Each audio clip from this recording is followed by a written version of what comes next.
Here we go, got my vault. Unlock your brain with a vault. And now I'm going to unlock your brain on BYD. So let's talk about it.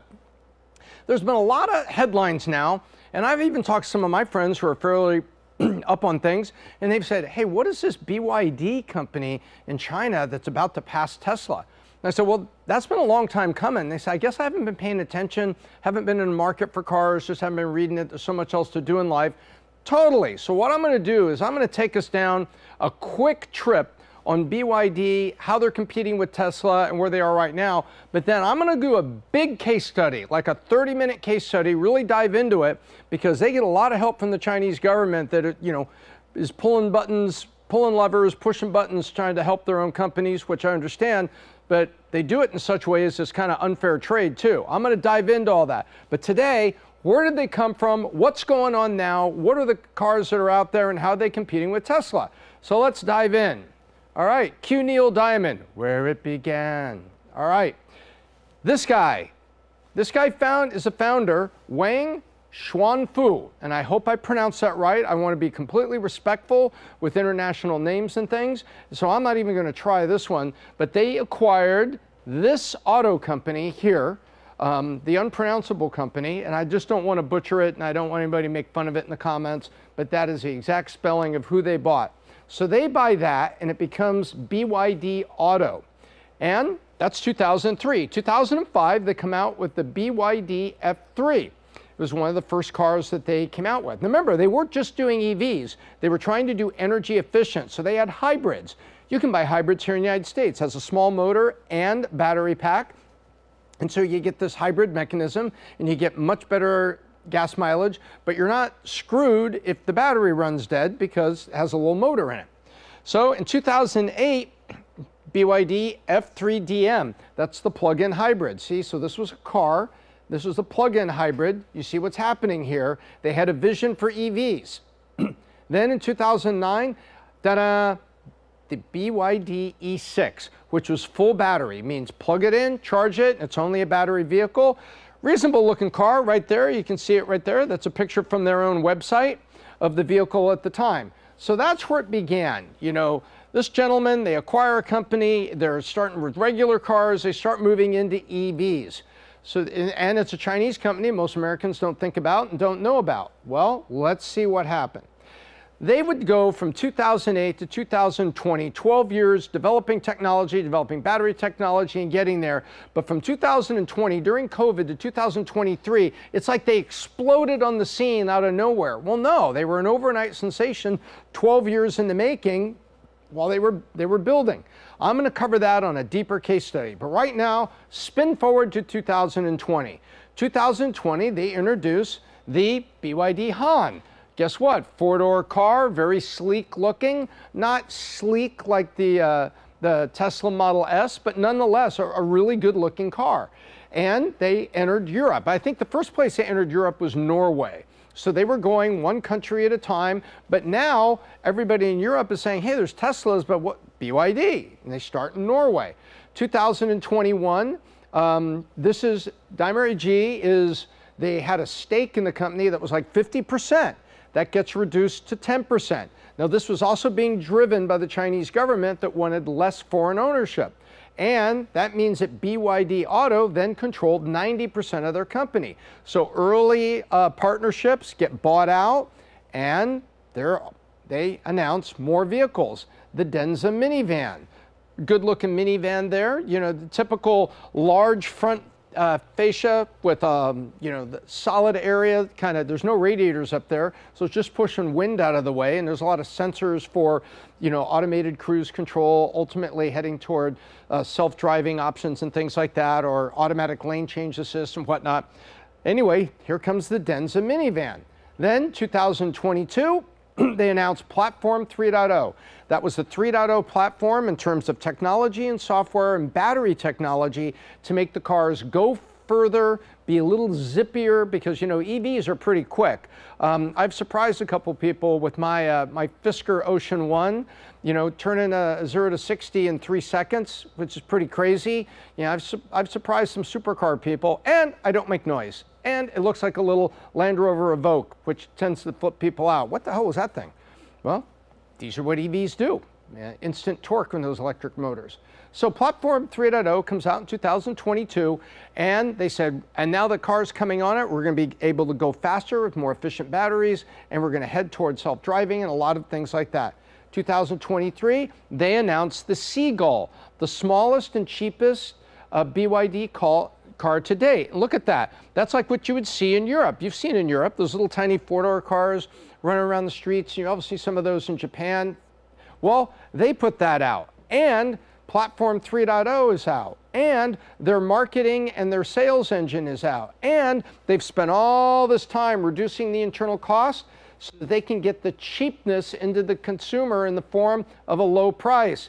And they sell 200,000 of them in 7 months, meaning they are now a big gorilla in the EV space. Not only are they able to design and put cars out there, Lucid does that, Rivian does that, Fisker does that, but none of those three have been able to manufacture those kind of numbers. Fisker says it will in 2 years, but let's see if they get there. They're suffering right now, and their stock's way down. Rivian says they're going to get there. Yeah, And first of all, let's get more of those trucks on the road. They're great trucks. You've seen the Rivian truck, but they're just not able to get up this kind of volume, nor is Lucid. So guess what? Tesla and BYD are the big boys. So you can see they didn't really come out of nowhere. They were spent a decade getting all the way up to this Platform 3.0 to make all these cars a reality, and they proved it with, hey, we sold 200,000 of them in 7 months, so that little Seagull. Whoa. It also marked a time where they were talking about energy efficiency, and they've announced all of their future models of cars are named after marine animals and environmental things. So they're thinking battery, less fossil fuel, naming it after marine animals and stuff, kind of coming around a lot of marketing around Earth and energy efficiency and clean energy. There you go. So they also make an announcement. BYD says, Chinese EV makers unite. Our enemy is the world. It's us versus the world. And the world really means Tesla, because they're the one that's generating a lot of volume. A lot of other car makers are coming behind it, but Tesla is still pumping out the numbers. So guess what? Now they're also, this is China taking steps and saying, here we come. So let's check the start history.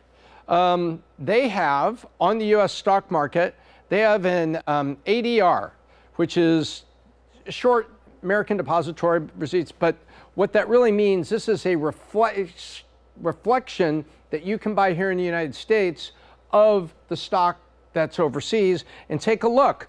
All those new model cars, 2020, looky here. Pops all the way up, $53.68 today, and up $50 or 1,395% all time from a very low starting point. See, they spent all this time building these cars, getting it ready, and then they blow out and they're starting to push out numbers there. Look what it does to the stock price. So now they have real market presence. And this is a Hong Kong exchange, I believe, and this is the ADR represented here in the United States. So the Tesla feud, is it a feud? It's more than a feud. It's about world domination. And it's not Tesla fighting with GM, Ford, and Stellantis. Remember, you have to still get used to Stellantis because that's the Chrysler Group. Their new brand name from about a year ago, Stellantis. It's BYD, Tesla. That's where the war is. And let's take a look. Q3 of last year. So over there, they call them BEVs, battery electric vehicles. We just call them EVs, electric vehicles, because over there, there's hybrids that you still plug in and that have an engine and recirculative energy, charges batteries, true hybrids, and then battery electric vehicles. So they differentiate it, say BEVs. So whenever you see articles talking about BYD, if they say BEV, that's pure electric, just like a Tesla. It's got a battery inside it. It's got to be plugged in to recharge. So Tesla sold 435,000 of them in Q3. BYD sold 432,000. So it's basically a tie. And BYD is up 70% for that year. Tesla's were up about 46%. And what's more, in Q4, BYD sold 526, Tesla sold 44. This is the first time with high volume EVs that Tesla is not number one. Chinese BYD is number one. So this is going on. Now remember, Tesla may be a global company, but this is an American company. You know, started here in America, and the Gigafactory and the things Tesla have is here. So you would imagine that our governors and our legislators and people would want to help. Well, unfortunately, Elon Musk also owns X, formerly Twitter, and a lot of those bureaucrats and folks don't like that because he promotes free speech, and you know, they want to. We know how the government works. They want to cancel each other. This side wants to cancel this side wants to cancel this side. And there's Elon Musk in the middle saying, no, everybody, we have a free speech platform. Well, people get pissed off about that. Why is that important? Check this out. Gavin Newsom, governor of California, goes over to visit China, and this is BYD's super high-end, it's called the Yangwang U8. And so over there, you know, Gavin Newsom says, wow, this is great. This is like $140,000, $150,000 SUV in US dollars. And he's like, I'll take two of these. Now, was he joking around? Did he really order two? Whatever it is, this thing is supposedly not going to be in the United States. But Gavin Newsom's going over there trying to look presidential and everything. And the Chinese are over there yanking his wang, you know, while he's driving a Yang Wang. And they're trying to convince him that he should be kind of doing things and helping them. Well, check this out. There is a U.S. governor sitting in a Chinese vehicle, a company that does trade practices against U.S. companies. And he's like, hey, I'll take two of them, when he should be supporting, you know, American companies like Tesla and the Gigafactories and all the Americans that are employed. And there's a bunch of Americans called Californians living in California who work for Tesla.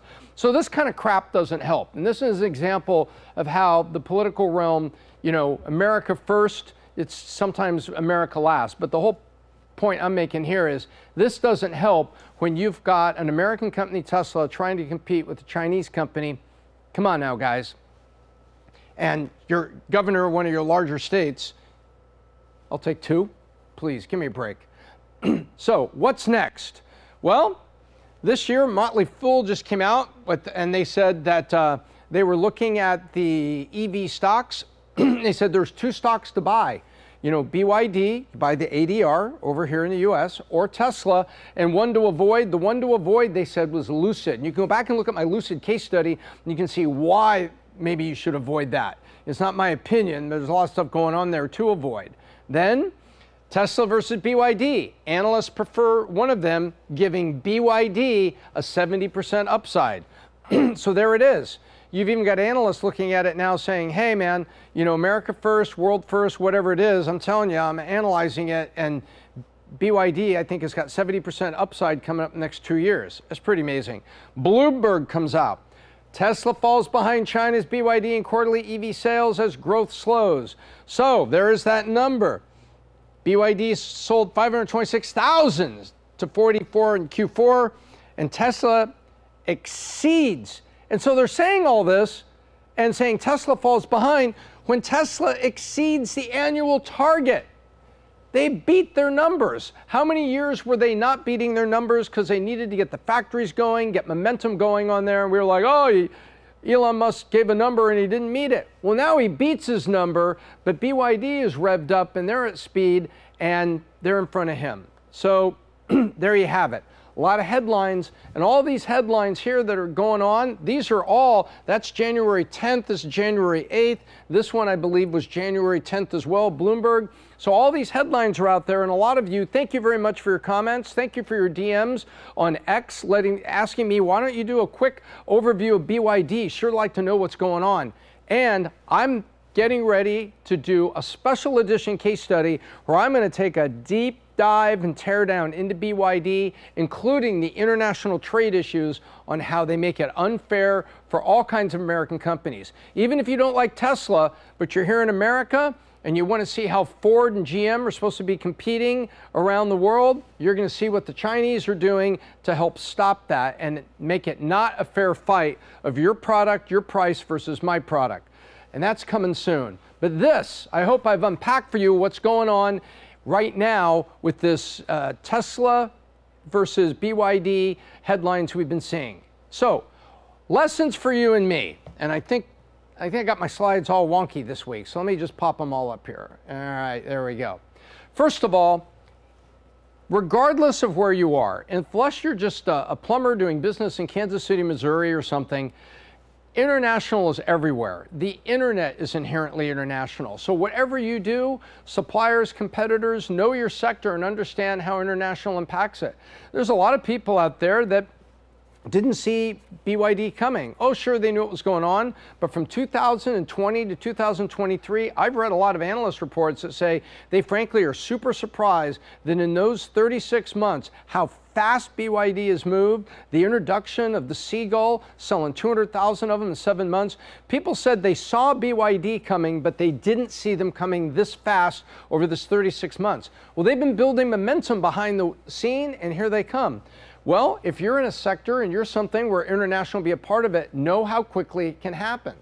Next, if you're a leader and you're not even in international, be paranoid. There's a great book you can read by Andy Grove, who was one of the leading executives, he's passed away now, of early Intel that made chips for our computers. And not too many years ago, you would see Intel inside was a symbol of quality. You could trust that computer because the Intel chip was so good.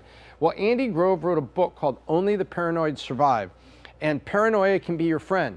Paranoia doesn't have to be like nervousness and everything, but you should be paranoid about what's happening and be aware and taking time every month to really dive into things, and in your news every week, making sure you've got news scrapes or searches or notifications on certain news topics so that you could just be aware of what's going on. Job one is to run your company and drive hard every waking moment. However, job two is to be planning for the future, and if you're the CEO and you're in charge of it, being a little paranoid and always being on top of news will help you. Again, even if you are operating a t-shirt company in Berlin or a small tech company in the United States and you think there aren't competitors around you, there are. Be paranoid about what people are doing. I had a great conversation with a guy today, Giorgio, and he is in Australia, and he was telling me about his business and what's going on, and there's been a dramatic change for his business that he's paying attention to in his ability to purchase some parts at lower cost internationally. Now, I'm not going to disclose his business and stuff because I don't want to tip off any of his competitors, but he's on the ball and he's looking for opportunities, and he is about to reduce some of his costs significantly to keep giving his Australian customers great product. That's an example of being paranoid and being aware of international so that you can be reacting on the benefit of your company. And again, you could be operating a t-shirt company in Berlin. Can you get ink cheaper internationally? Always keep your eyes out. So when I say think outside the box, you hear that said a lot, change it to think outside the country. Are there customers that you could get out there? Are there supplies you could get out there? Options, options, options. It's a global world, and the lesson here is you see how fast BYD changed and revved up. Well, things could happen to you, regardless of how small you are and what kind of a company you are. So take time to pay attention. I hope those lessons for you and me are useful, if only to kind of spur you to be a data-driven, news consumer, so that being aware of your sector and that things could affect your company. And that, my friends, is the quick case study on BYD to answer the question, what is up with all these recent headlines and what is going on with them versus Tesla? And I hope that answered it for you to see what's happening, as well as to see what one of our bonehead governors is actually doing, going internationally and supporting international companies versus supporting American companies and American jobs. So I hope that was helpful to you. And as I promised, in the coming months, I'm going to do a big teardown on BYD, take you through the deeper history and the things that they've done recently.